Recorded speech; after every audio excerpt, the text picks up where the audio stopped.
especial para todos ustedes. Bienvenidos a nuestro segundo simposio virtual de tratamientos de reproducción asistida.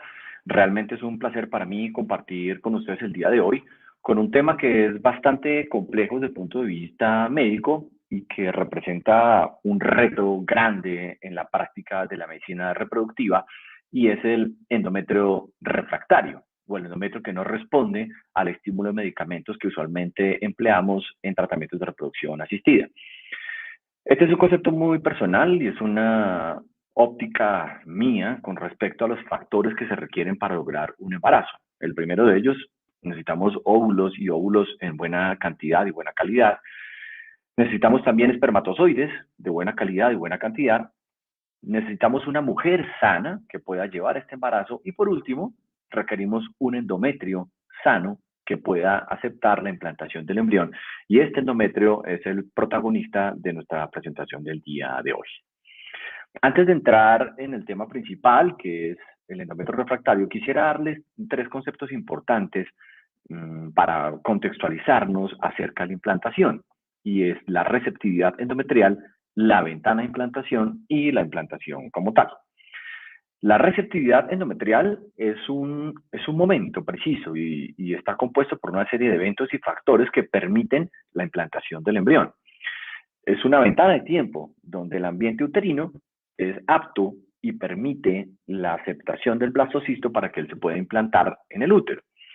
Y finalmente este endometrio lo que hace es permitir que el embrión se adhiera a las células epiteliales del endometrio y que se dé adecuadamente la invasión endovascular por el trofoblasto. Para tener todo este proceso, obviamente requerimos el uso de hormonas como los estrógenos y la progesterona. Los estrógenos tienen una elevación inicial en la fase proliferativa y luego la progesterona nos va a abrir lo que se conoce como ventana de implantación.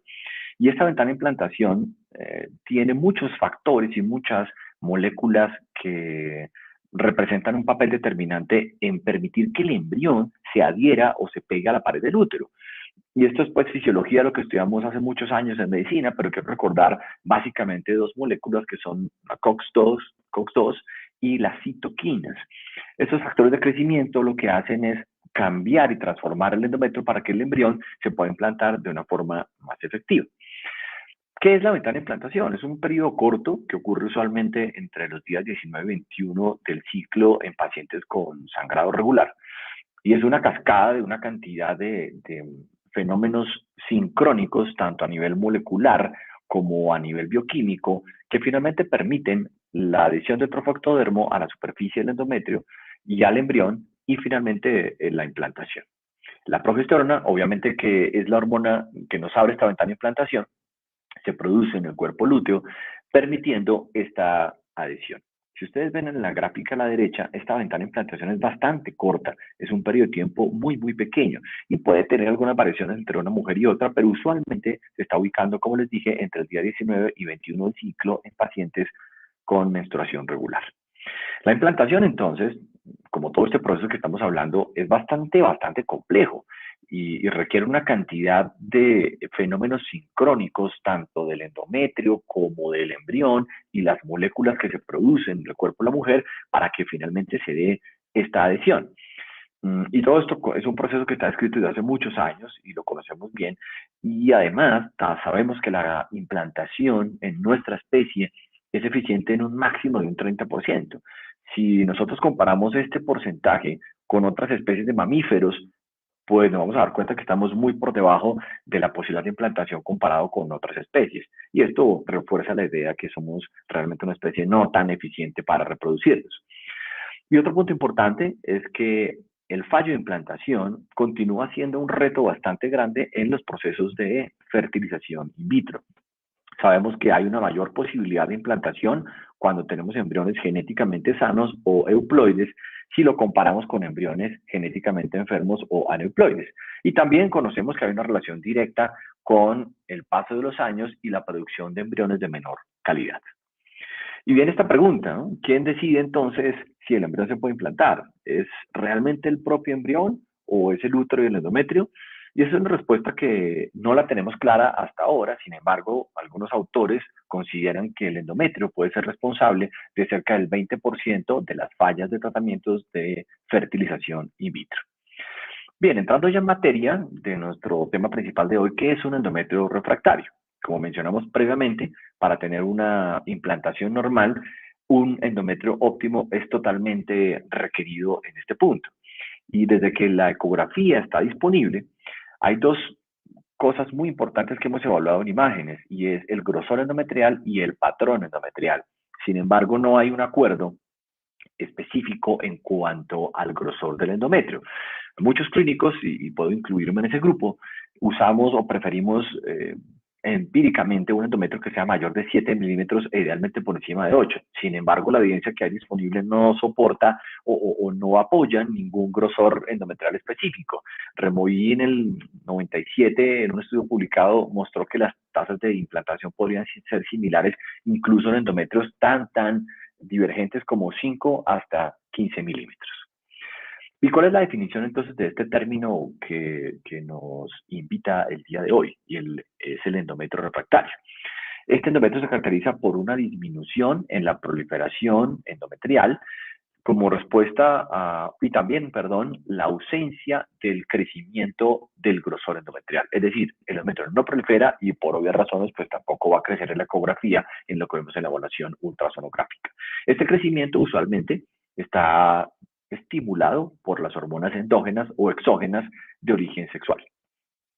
Y sabemos que hay algunos marcadores de receptividad endometrial. Esta revisión sistemática publicada por la doctora Krasiunas en 2019 nos muestra estos parámetros: el grosor endometrial, el volumen endometrial, el patrón endometrial, el flujo de sangre, las contracciones, la inspección histeroscópica, las células natural killer y la receptividad endometrial analizada por Array. Y que vemos que el marcador de grosor endometrial sigue siendo bastante sensible, ¿no? Tiene una sensibilidad del 99% con una baja especificidad, pero me llama mucho la atención esto, y es que el flujo de sangre es bastante diferente entre un útero receptivo versus un útero no receptivo. En esta imagen de la izquierda ustedes pueden ver con el Doppler que este endometrio está muy bien irrigado si comparamos con este de una pobre irrigación. Y según este metaanálisis, este endometrio mejor irrigado va a tener una posibilidad mayor de implantación versus el que no tiene ese flujo sanguíneo. ¿Cuáles son entonces las principales causas del endometrio refractario? Y aquí podemos describir varias. Primero, las quirúrgicas, como las dilataciones y curetajes, las ablaciones parciales, las miomettomías agresivas, la cirugía de Strassmann, la radioterapia, las infecciones, las alteraciones mullerianas congénitas y por último las causas idiopáticas. Y quisiera hacer énfasis en estas dos, que es la dilatación, el curetaje y la miomectomía agresiva, porque son intervenciones casi que de la rutina o de la práctica diaria de la ginecología alrededor del mundo. Y muchas veces somos muy ligeros y muy apresurados y no calculamos las consecuencias y los efectos secundarios a futuro en la reproducción de estas mujeres. Mi invitación es tratar de ser un poco más cautelosos en este tipo de intervenciones. ¿Y cuál es la fisiopatología entonces de este endometrio delgado? Como les decía, se causa pues por una ausencia o una disminución del crecimiento endometrial. Y parece ser que la angiogénesis tiene un papel bastante importante en el crecimiento y en la regeneración de estos endometrios para poder ser receptivos. La mayoría de estudios que hemos revisado en la literatura se concentran mucho en el VEGF, que es el factor de crecimiento vascular endotelial. Parece que este factor es una de las sustancias más relacionadas con el crecimiento y el desarrollo endometrial adecuado. Así pues, entonces, el flujo uterino es un marcador esencial que regula el crecimiento endometrial, como les mostré en la diapositiva anterior. La ecografía, sin duda alguna, nos ha cambiado mucho la evaluación del endometrio, y es que la ecografía no es una técnica que lleve demasiados años en el mundo, porque tal vez de unos 30 años hacia acá se volvió algo rutinario, y desde hace unos 15 años con unas alternativas tecnológicas muy grandes, pero es relativamente reciente. Pero pues nos permite identificar estos endometrios como se ve en la ecografía de la derecha. Hay una disminución importante en la tasa de embarazo en tratamientos de in vitro y parece ser que estos endometrios que no son receptivos tienen un flujo de sangre menor comparados con los que sí son receptivos. Y esta alteración entonces de la perfusión es lo que nos lleva a la atrofia del endometrio en casos, por ejemplo, como el síndrome de Asherman. Esta gráfica que se ve acá es un endometrio atrófico y lo que sucede es que cuando hacemos un curetaje agresivo o hacemos una memectomía, dañamos toda la vasculatura de este endometrio. Por esa razón, los vasos se cierran y las hormonas no pueden llegar al receptor, y esa es la explicación de por qué no proliferan los endometrios en pacientes, insisto, como en síndrome de Asherman.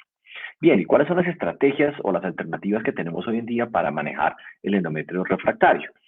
Lo primero que nos se le ocurre es, bueno, si el endometrio no responde a la dosis usual de estradiol, puedo aumentar la dosis. Eso es como la conclusión inicial. Y lo segundo que puedo hacer es cambiar la ruta de administración. Normalmente usamos una ruta oral y eso lo hacemos desde hace muchos años, pero lo primero que uno se le ocurre es, bueno, cambiemos la ruta. Pero la evidencia científica que hay con respecto a este cambio de ruta no es muy fuerte. Y en cuanto a la elevación de la dosis, incluso desde el principio de la estimulación, tampoco tenemos una evidencia contundente. El doctor Cadanali publicó en 2012 que la ruta vaginal del estradiol podría mejorar un poco el grosor endometrial, pero no la tasa de embarazo, y por eso la evidencia no es muy sólida. La HCG es una hormona que se produce usualmente en la zona de implantación del trofoblasto y estimula la producción de progesterona en el cuerpo lúteo. Pero parece ser que la HCG tiene un papel bien importante en la regulación de la diferenciación de citoquinas y factores de crecimiento que a la final lo que hacen es engrosar el endometrio. ¿Qué hay en la evidencia con respecto a esto? Prapas en 2009 utilizó 750 unidades cada 3 días y lo que encontró al final fue un endometrio más delgado y una tasa de embarazo más bajita. Por otro lado, Papa Nicolau en 2013 cambió un poco el esquema, 150 unidades subcutáneas durante una semana, y él sí encontró que había un incremento en el grosor y en los desenlaces clínicos. Sin embargo, no hay otros estudios reportados en literatura y no podríamos sacar unas conclusiones definitivas con respecto a la HCG. Y viene una alternativa interesante que es el sildenafil. Este medicamento, como ustedes bien conocen, ha sido utilizado en el mundo desde hace muchos años para manejar la disfunción eréctil en hombres. Y parece que el mecanismo es a través de los cambios del RNA mensajero, y ese efecto es similar en modelos experimentales de ratones y en endometrios humanos también. El mecanismo es aparentemente sencillo de entender, hay una vasodilatación, esto mejora el flujo sanguíneo y obviamente expone más los receptores del endometrio para que puedan proliferar de una mejor manera. Y podría ser una intervención aplicada a endometrios delgados, mejorando entonces este desarrollo y esta proliferación en pacientes con endometrio delgado. En 2020 se publicó este metaanálisis por el doctor Lee y aquí se incluyeron al final 9 estudios. Lo que se concluyó es que había una tendencia a tener algo de mayor tasa de embarazo bioquímico en el grupo del sildenafil versus el grupo de placebo. Lo mismo se encontró en el patrón endometrial, pero si ustedes se fijan acá, pues no todos los estudios tenían como esa misma tendencia. Había algunos que mostraban que el efecto no era tan definitivo, pero es lo que tenemos hasta ahora, y este metaanálisis muestra que aparentemente el sildenafil podría ser una intervención. Como escribo acá, entonces puede jugar un papel benéfico en el tratamiento de estos pacientes con endometrio delgado, pero no hay unos datos contundentes para usarlo. No hay muchos datos de recién nacido vivo en estos estudios, que es lo que uno quisiera tener. Hay más datos de embarazo bioquímico y de tasa de embarazo en curso, y esto podría de pronto alterar un poco el análisis de estos resultados. 2020, Cochrane publica esta revisión, que es el uso de factor estimulante de colonias de granulocitos, y lo que se encontró es que al parecer hay una tendencia mejor de resultado general cuando utilizamos este factor estimulante de granulocitos versus el placebo. Sin embargo, los resultados pues son un poco diversos, algunos estudios que muestran favorabilidad, pero hay otros que están cruzando la línea del 1, entonces la evidencia no es como tan contundente, excepto en este grupo de pacientes donde han tenido fallos repetidos de fertilización in vitro. La conclusión entonces de este estudio es que en mujeres subfértiles no hay una evidencia clara o una certeza de su uso versus el placebo. Sin embargo, parece ser que mejora un poco las tasas de embarazo cuando comparamos el grupo de no tratamiento. La evidencia es de baja calidad, sin embargo, sugiere que esta administración podría de pronto mejorar la tasa de embarazo, sobre todo en el grupo de pacientes que han tenido fallos repetidos de in vitro. Otra intervención interesante que es un poco más cercana a nosotros es el uso de plasma rico en plaquetas. Este plasma se obtiene de las venas periféricas y al parecer la activación de las plaquetas durante la formación de coágulos es lo que libera unas citoquinas y factores de crecimiento, incluidos el VEGF. Y parece que este plasma rico en plaquetas puede generar un poco una mejora de este tejido, la angiogénesis, la migración celular y también la proliferación celular. Y hay muchos métodos para preparar este plasma, desde la recolección de la avena y la preparación en una centrífuga hasta kits comerciales que venden para este efecto. Y el problema tal vez es este, que no hay una estandarización en la preparación de estos plasmas y obviamente eso puede alterar mucho los resultados finales. Este artículo 2021 es muy interesante donde muestran la evidencia que hay hasta ahora del uso del plasma rico en plaquetas y el problema que vemos, si ustedes observan acá, es que solo tenemos un estudio aleatorizado controlado y los demás son reportes de casos o cortes retrospectivas. Y por obvias razones, entonces el nivel de evidencia pues es realmente muy bajito por el tipo de estudios que se realizó.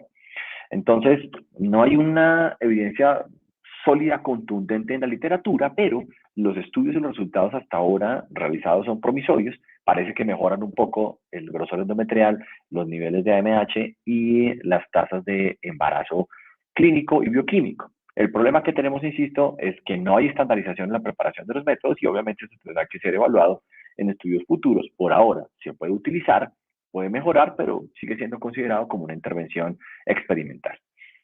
La terapia celular tiene una aplicación muy grande no solo en medicina reproductiva, sino en enfermedades oncológicas, cáncer sanguíneos, y sin duda alguna es una de las terapias más promisorias en el campo de la medicina translacional. Tiene el potencial teórico de convertir una estrategia bastante novedosa con un amplio rango de aplicaciones y es capaz de usar las células pluripotenciales y las células multipotenciales y esto puede tener algunas ventajas y algunas desventajas. Hay muchas formas de obtener estas células por vía obtención mesenquimal, de vesículas extracelulares, exosomas, médula ósea, líquido amniótico, en fin.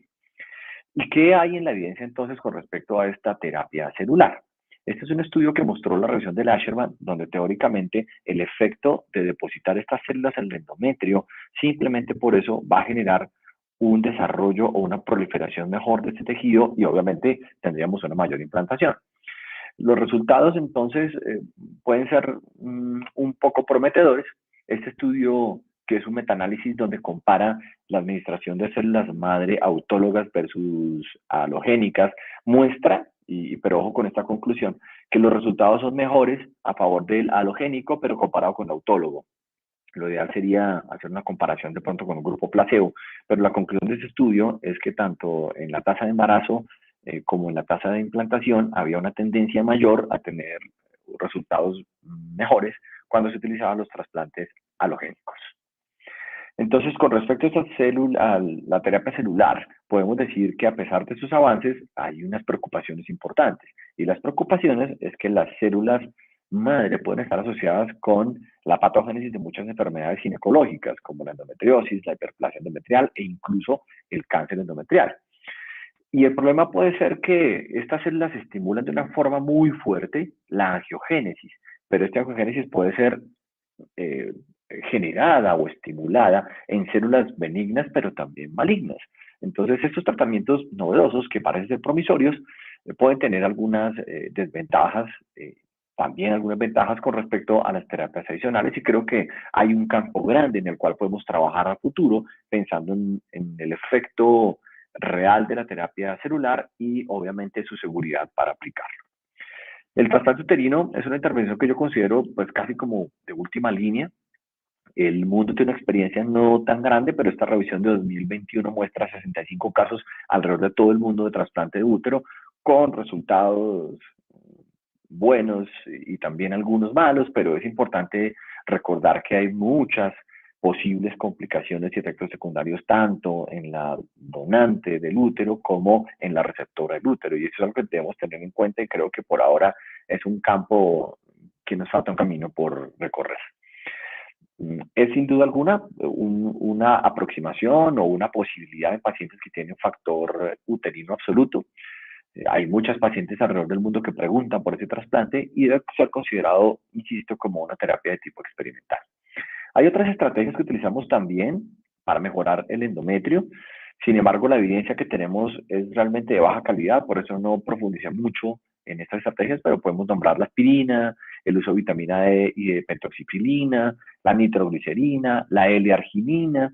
Sin embargo, insisto, los resultados que hay de evidencia científica no son muy sólidos. El uso de análogos de GnRH, solo Qblan en 2008 nos muestra que puede haber efectos benéficos, pero es una muestra muy pequeña de pacientes. Y aquí hago una pausa porque la histeroscopia sí es una intervención que ha mostrado resultados positivos, pero en casos donde tenemos anormalidades de la cavidad, es decir, si tenemos un miamazo mucoso, un septo muy grande, un Asherman que se pueda corregir por histeroscopia. En estos casos, la histeroscopia claramente tiene una utilidad muy fuerte, pero no en el endometrio delgado o en el endometrio refractario puro. Y por último, pues está la opción de hacer una subrogación uterina. Incluso la semana pasada en Colombia tuvimos una reunión en la sociedad o la Asociación Colombiana de Centros de Fertilidad e hicimos un manual de recomendaciones con los puntos que creemos son los mínimos estándares que debíamos tener para hacer este procedimiento de una forma correcta. Aquí es un resumen casi final para terminar que publicó el doctor Sonigo en 2019 y muestra un problema que yo veo. En estos estudios, que son más o menos 8 estudios, combinan agonistas de GnRH con HCG y con estradiol, pero distintas dosis, distintos protocolos, distintos regímenes. Entonces, hacer una comparación entre estos estudios, pues es muy difícil porque la mayoría tienen protocolos muy distintos. Lo mismo sucede con los estudios que combinan sildenafil, aspirina, pentoxifilina y la estimulación eléctrica neuromuscular, que no la mostré porque la evidencia incluso es casi nula. Y la tendencia nueva, que es utilizar plasma rico en plaquetas y colonias de granulocitos, pero también fíjense que las dosis, la administración, los días son bastante diferentes entre un grupo y otro, y eso es lo que hace que de pronto los resultados no sean tan contundentes. Está al final las intervenciones que tenemos a la mano en este tipo de endometrios refractarios, donde podemos ver en verde la histeroscopia. Y la histeroscopia es tal vez la única intervención que tiene una evidencia muy sólida, pero cuando hay anormalidades de la cavidad, no cuando tenemos endometrios delgados puros. Las intervenciones que han mostrado ser más promisorias para los endometrios delgados o endometrios refractarios son el plasma rico en plaquetas, el sildenafil, la terapia celular y aparentemente las coronas de granulocitos, pero con una evidencia que aún lo diría es algo emergente. ¿Cuáles son mis conclusiones para ustedes el día de hoy? Que la receptividad endometrial es un proceso muy complejo que tiene implícito una cantidad de mecanismos biomoleculares, bioquímicos, inmunológicos, que la ventana de implantación es un momento muy preciso, muy corto en el ciclo de la mujer, y esto puede ser tanto en condiciones in vivo como in vitro, que la implantación necesita tener una buena calidad de embriones, pero también un buen endometrio donde se puede implantar este embrión. Que el endometrio refractario es realmente un reto en medicina reproductiva y definitivamente cuando encontramos estos endometrios delgados se relaciona con una tasa menor de implantación y tasa menor de embarazo. Que hay unos factores específicos que están relacionados con este endometrio refractario y que parece que hay una relación muy, muy estrecha entre el endometrio delgado y la disminución del flujo sanguíneo a nivel endometrial. Hay muchas estrategias que están descritas en la literatura y algunas pueden mostrar algo de eficacia en mejorar el grosor endometrial. La evidencia que tenemos disponible pues es muy controvertida porque hay pocos estudios aleatorizados controlados, hay muchos reportes de casos y muchos retrospectivos, entonces no es tan sólida, pero hasta ahora podemos decir, como mencionamos previamente, que el sildenafil, el plasma rico en plaquetas y la terapia celular podrían ser unas intervenciones con resultados promisorios al futuro. Y por último, si agotamos todas estas medidas y no tenemos éxito, pues podríamos considerar también el trasplante de útero y de pronto la subrogación un poquito antes que el trasplante de útero, porque sin duda alguna son alternativas que podríamos tener dentro de nuestras posibilidades terapéuticas. Muchas gracias por su atención y espero que esta información sea útil para ustedes en su práctica diaria. Adiós.